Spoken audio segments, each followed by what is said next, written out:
தமிழக சட்டமன்ற தேர்தல் முடிவுகள் மாநில அரசியல்ல ஒரு மிகப்பெரிய மாற்றத்தை ஏற்படுத்தியிருக்கு. 2026 ஏப்ரல் 23ஆம் தேதி நடைபெற்ற வாக்குப்பதிவின் முடிவுகள் மே 4ஆம் தேதி வெளியாச்சு.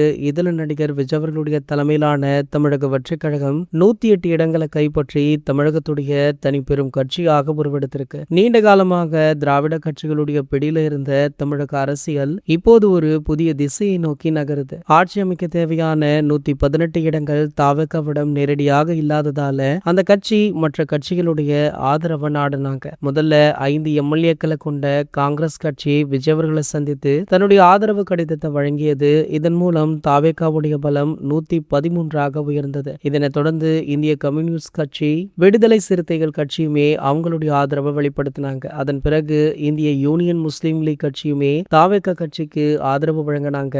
இந்த கட்சிகள் அனைத்துமே வெளியிலிருந்து ஆதரவு அளிப்பதாக தெரிவித்தாலுமே காங்கிரஸ் மற்றும் அமைச்சரவையில பங்கு கொள்ள முடிவு பண்ணிருக்காங்களாம். விஜய் சார் தன்னுடைய திருச்சி கிழக்கு தொகுதி பதவியை ராஜினாமா செய்தாலும் 120 எம்எல்ஏக்களுடைய பலத்துடன் தாவேகா பாதுகாப்பான பெரும்பான்மையை நிரூபிக்கும். தன்னிடமுள்ள பெரும்பான்மை ஆதரவு கடிதங்களுடன் தாவேகா தலைவர் விஜய் அவர்கள் தமிழக பொறுப்பு ஆளுநர் ராஜேந்திரா அவர்களை நேரில் சந்தித்து ஆட்சி அமைக்க உரிமை கோரியிருக்கார். ஆளுநர் அதனை ஏற்றுக்கொண்டு புதிய அரசு பதவியேற்க விஜய் அவர்களுக்கு முறைப்படி அழைப்பு விடுத்திருக்காராம். அதன்படி இன்று காலை 10 மணிக்கு சென்னை நேருபுல் விளையாட்டரங்கில் மிக பிரம்மாண்டமாக இந்த பதவியேற்பு விழா அரேஞ்ச் செய்யப்பட்டது. இந்த நிலையில பாத்தீங்கன்னா இந்த விழாவில் பல முக்கிய பிரபலங்களுமே கலந்து கொள்ள இருக்காங்களா. அதுல மிக முக்கியமாக பார்க்கப்படுவது சூப்பர் ஸ்டார் ரஜினிகாந்த் அவர்கள். சூப்பர் ஸ்டார் ரஜினிகாந்த் அவர்கள் தளபதி விஜய் அவர்களுக்கு போன் போட்டு வாழ்த்து தெரிவித்தது மட்டுமல்லாமல் இந்த விழாவில் கலந்து கொள்வதற்காக தானாகவே முன் வந்திருக்காரா. மேலும் பாத்தீங்கன்னா கண்டிப்பாக இந்த விழா ஒரு மிகப்பெரிய அளவில் பேசு பொருளாக மாறும். இது போன்ற செய்திகளை பத்தி நீங்க உடனே தெரிஞ்சுக்க